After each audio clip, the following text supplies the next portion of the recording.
বিয়স আসসালামু আলাইকুম। আশা করি দেশ এবং বিদেশের সকল প্রবাসী ভাইরা ভালো আছেন।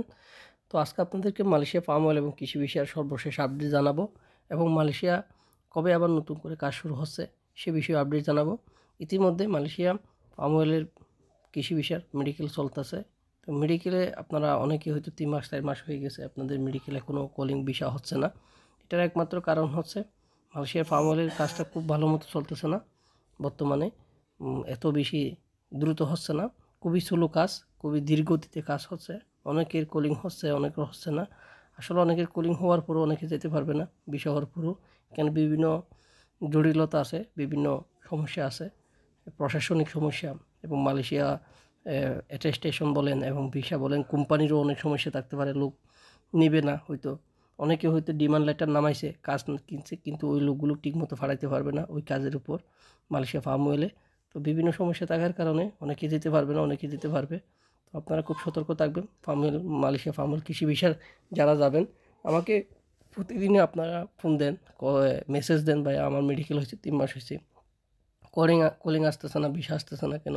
অনেকে জিজ্ঞেস করেন আপনারা, ভাই আমার মেডিকেল হয়েছে একটু চেক করে দেন। বর্তমানে যেগুলো মালয়েশিয়া মেডিকেল হচ্ছে এগুলো অনলাইনে চেক করা যায় না। এগুলো অনলাইন টেস্ট মেডিকেলের মতো একটা 1500-2000 টাকা মেডিকেল ফি নেই, এর চেয়ে বেশি টাকা নেবে না আপনাদের থেকে। যদি নেই, মনে করবেন দালাল আপনাদের সাথে 2 নম্বরই কাজ করছে। তো ভিউয়ার্স, আপনারা আশা করি বুঝতে পারছেন মালয়েশিয়ার কাজের পাম অয়েল এবং কৃষি বিষয়ের আপডেটটা। অনেকেই খুব প্রতারণার শিকার হবেন আমার জানা মতো যতটুকু। আমি আগেই বলে দিছি, মালয়েশিয়া পাম অয়েল এবং কৃষি বিষয়ের কাজ খুবই স্লো এবং আস্তে হচ্ছে এবং অনেক লোক হতে যাইতে পারবে না। কিন্তু নতুনভাবে আবার যখন কাজ শুরু হবে হয়তো তাদেরকে আবার নতুনভাবে কাজ করে দিবে বিভিন্ন কথা বলে এজেন্ট বা এজেন্সি। তো এটা আপনারা সতর্ক থাকবেন। আবার নতুন করে কাজ যে শুরু হবে আপনাদেরকে আমি যেটা বলছি, নতুন কাজ খুব শীঘ্রই শুরু হচ্ছে। 25টা বা 30টা আমি আগেই বলছিলাম একটা সিন্ডিকেট হবে। মালয়েশিয়া সিন্ডিকেট ছাড়া কোনো লোক নেয় না।